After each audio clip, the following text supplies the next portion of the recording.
Zdravo, zdravo, ja sam Ivan i vi slušate novu epizodu KIT podcasta.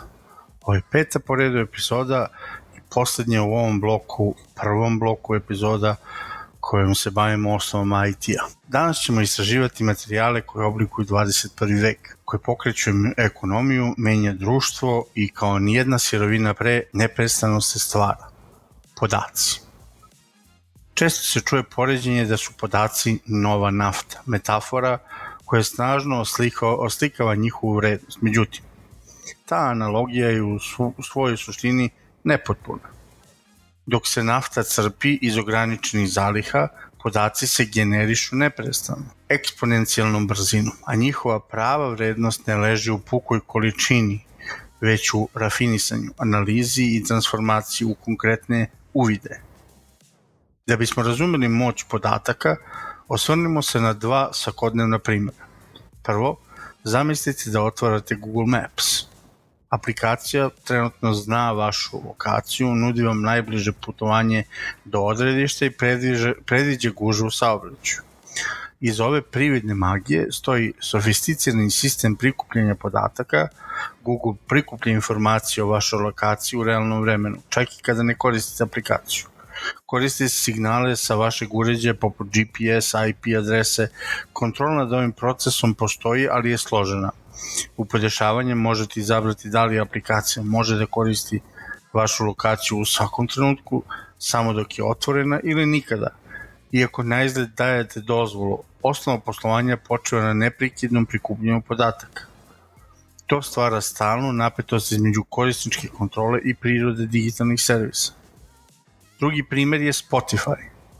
Kako ova platforma sa preciznošću kreira Discover Weekly playlistu koja je skrojena baš za vaš ukus. Algoritam ne radi na osnovu slučajnosti. On analizira vaše ponašanje, koje pesme slušate, koje preskačete, koliko dugo slušate određenu pesmu, šta dodajete na svoju listu. Zatim, on primenjuje tehniku kolaborativnog filtriranja, upoređujući vaše navike sa navikama milione drugih korisnika koji imaju sličan muzički ukus.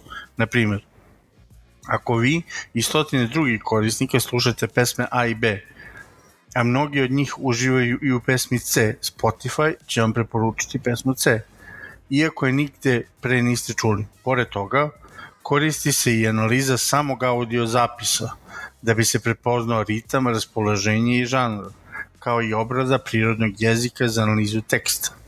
Ovaj sistem je savršen primer dinamičkog ekosistema i vi dajete podatke o svom ponašanju algoritmima koji stvaraju personalizovano iskustvo koje vas zadržava na platformi, a za to zauzvrat pomaže i umetnicima u promociji. Svi akteri u ovom sistemu na kraju imaju korist od podataka koji se prikupljaju. Ove dva primjera pokazuju da podaci nisu pasivna sirovina. Oni su aktivni element koji stvara interaktivne sisteme i ekonomsku vrednost. Predstavljanje ovih koncepata na početku predstavlja temelj za dublje razumevanje onoga što podaci jesu. Kako se sakupljaju i obrađuju i kakva ulogu imaju u modernom svetu. Šta su podaci i kako se prikupljaju? Podatak se može definisati kao činjenica o nekom predmetu i ili događaju koji se može zabeležiti i sačuvati na računaru. U svojoj osnovi, svaki digitalni zapis, bilo da je u pitanju tekst, slika ili video, zapisan je u obliku brojeva. Fundamentalna podela podataka u digitalnom svetu je na strukturirane i nestrukturirane. Strukturirani podaci posjeduju određenu unapred definisanu strukturu i pravila po kojima su grupisani. Klasični primjer uključuje baze podataka, tabele u proračunskim listovima i finansijske račune. Ovi podaci su čisti, organizovani i lako se pretražuju i analiziraju korišćenjem tradicionalnih alata. Nestrukturalni podaci nemaju jedinstveni format niti zajedničke karakteristike.